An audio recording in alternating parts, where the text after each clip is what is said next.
What's up, guys? Welcome back to Austin Makes Stuff. I've got Ashton out here on the mower doing a great job, so I thought I would get up off the couch and get out here and come do something. So this week what we're doing is I'm going to install on my garden that I've got going here, I'm going to install a drip irrigation system. So I haven't done a ton of research on this, but I do know that, for instance, the tomatoes, they don't necessarily like to be watered from the top because it leads to all kinds of fungus and that sort of stuff. There was a fungus among us.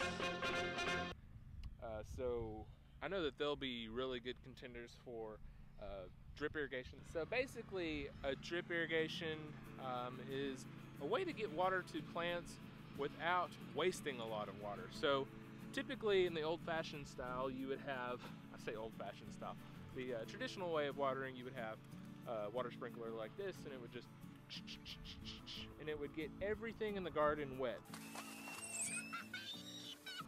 Which is fine because, I mean, you gotta water your plants in order to get vegetables. But here's the problem. So when you water this whole garden, you're basically watering in between rows as well. And you can see in between rows, plants start growing.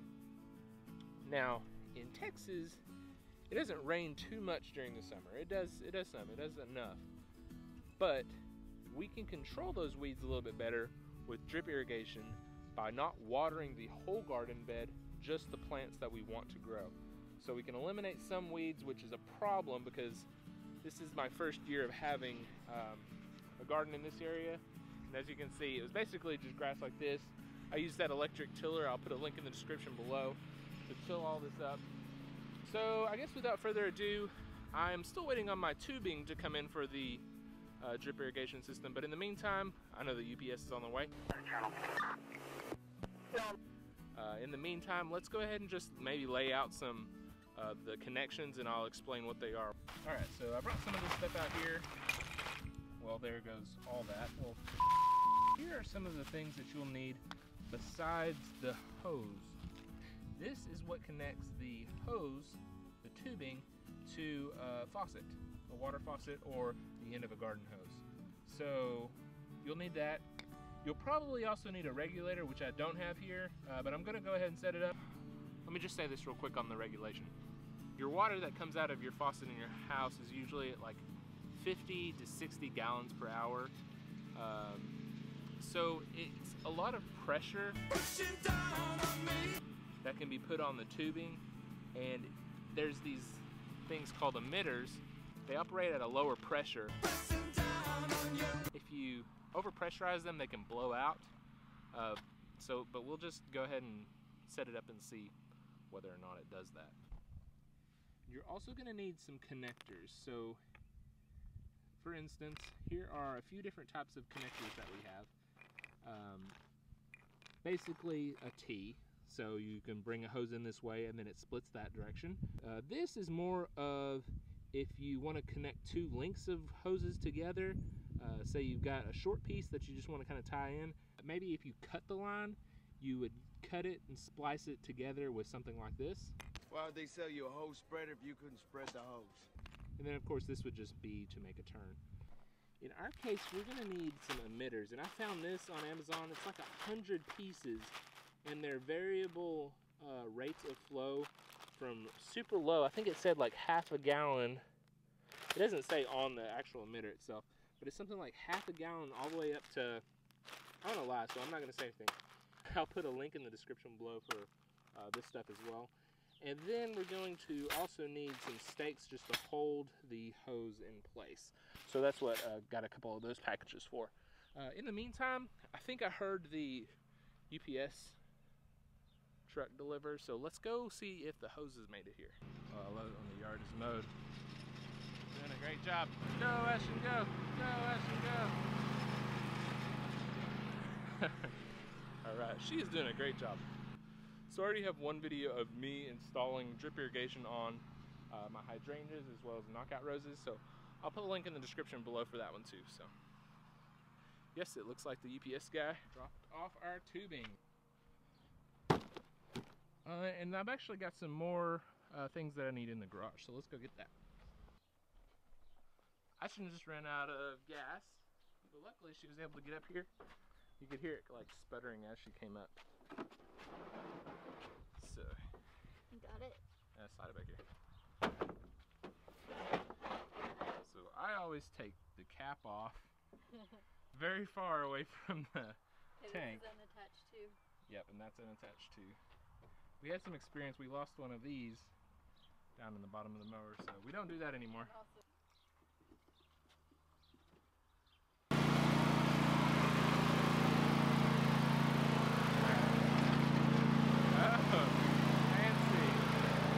Alright, now you're wasting the gas. Go.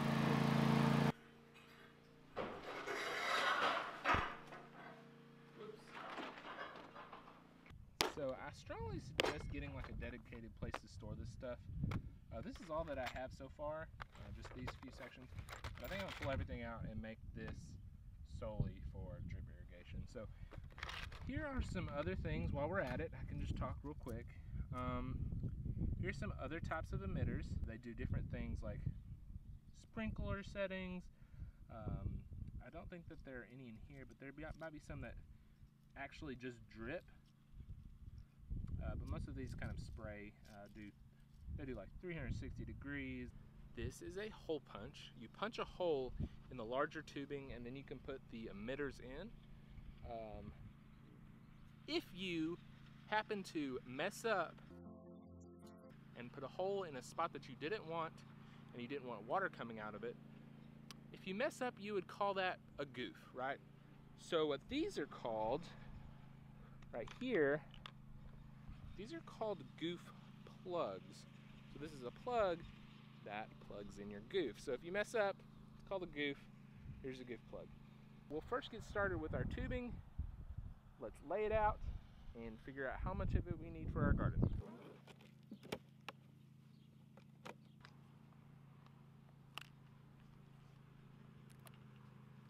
The best way to unroll this stuff and get it to kind of stay where you want without it coiling back in on itself is to lay it out in the sun. It's not really hot out here, so may or may not work.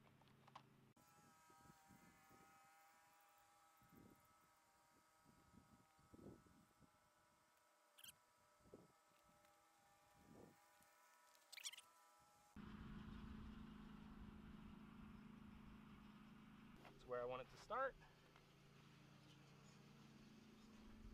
Give it a little extra and then cut it off.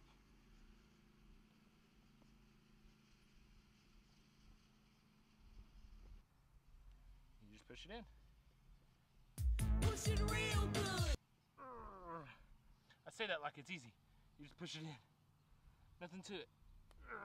Okay, well, it's in. Okay, so there's this.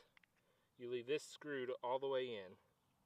You push this onto the hose, which is easier to do when it is dipped in hot water.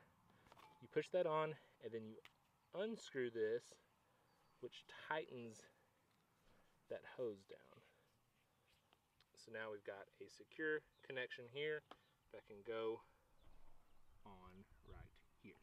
I'm not gonna bore you with all the details of setting the whole thing up, so let's just cue a quick montage of me installing it and then I'll go back and explain exactly why I did what I did.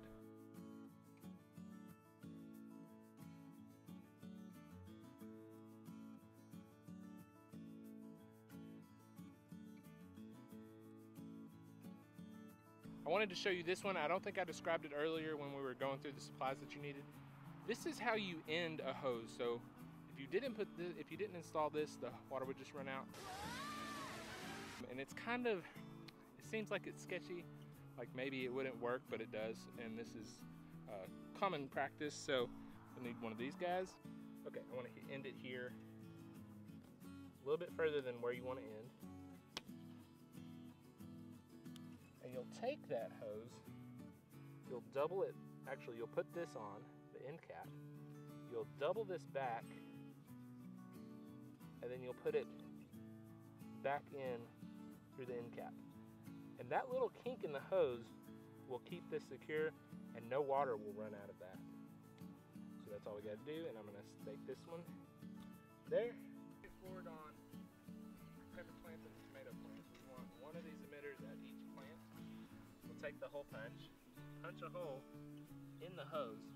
Make sure you don't punch through and do the other side of the hose. And then the emitter has a barb on it. The barb's going to click in and lock into the pipe. So each one will get a hole punch, and then you pop an emitter in. So that's really all there is. We just put one on each. Pepper plants, but it'll get more complicated once we get to